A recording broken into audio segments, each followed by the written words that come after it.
Buongiorno a tutti, sono Elisa, un'insegnante coordinatrice della scuola dell'infanzia Santa Cecilia di Colfosco. Siamo una scuola in outdoor, una scuola che propone ai bambini attività in esterno e abbiamo abbracciato questo progetto. Come vedete qui ci abbiamo adottato un filare all'interno dell'azienda agricola Narciso De Rosso. Partiamo con un progetto proprio dove i bambini manipolano, i bambini entrano proprio a conoscere il prodotto che è un prodotto di eccellenza che è del nostro territorio, che è quella della vite, ma partono non dalla parte diciamo fine estate, che è quella della vendemmia, ma proprio partono dall'inverno, quindi dalla pianta che è in un momento di riposo, e quindi alla potatura, alla piegatura, capiranno le varie parti della pianta e ci saranno un raffinamento dei movimenti, verrà spiegato come andrà trattato il tralcio più giovane, come andrà curvato. I bambini sono dei bambini inseriti in un contesto in outdoor, quindi stanno bene all'aperto e nello stesso tempo provano proprio tutto il procedimento che parte dalla pianta che è a riposo fino arriveranno poi a settembre con la vendemmia, con la torchiatura, grazie sempre a Narciso che ci presterà tutti gli strumenti.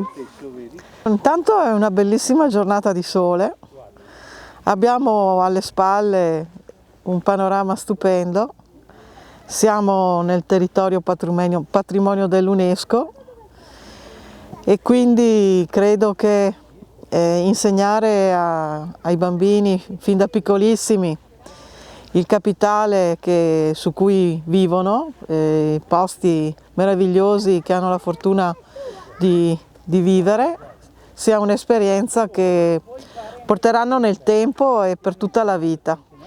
Io ricordo che quando da piccola mi hanno portato a vedere delle cose inusuali, me lo sono ricordato per tanti anni e ancora adesso. Sono esperienze che lasciano il segno anche nel tema ambientale, rispetto per la natura, rispetto per tutto ciò che di bello ci circonda, quindi sicuramente progetti molto importanti per noi e per le nuove generazioni. Bene, oggi siamo molto felici di essere qui nell'azienda di Narciso De Rosso con i bambini della scuola materna di Colfosco. Io ritengo che sia molto importante far vedere ai bambini quella che è la natura, fargli vedere quello che succede, perché a volte studiare sui libri non è così facile, si può vedere una foto, si vede un'immagine, però toccare, sentire poi il sole in queste bellissime giornate, anche se fa freddo, perché comunque in teoria siamo ancora in inverno, per quello che è il lavoro che probabilmente qualche loro nonno ha fatto, qualche genitore fa, è molto importante che se lo porteranno poi anche quando saranno grandi. E quindi sarà un'esperienza che insomma noi approviamo e che secondo me gli farà proprio bene. Essere a contatto con la natura è una delle cose più belle che ci possa essere.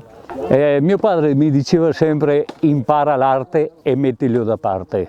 Io ho aderito volentieri, anzi sono stato entusiasta ad aderire a questo progetto. Abbiamo cominciato diciamo ancora l'anno scorso con la potatura, con la vendemmia poi, oppure tutta la fase del vigneto. Sinceramente sono rimasto entusiasta, poi è il nostro avvenire se non aiutiamo loro.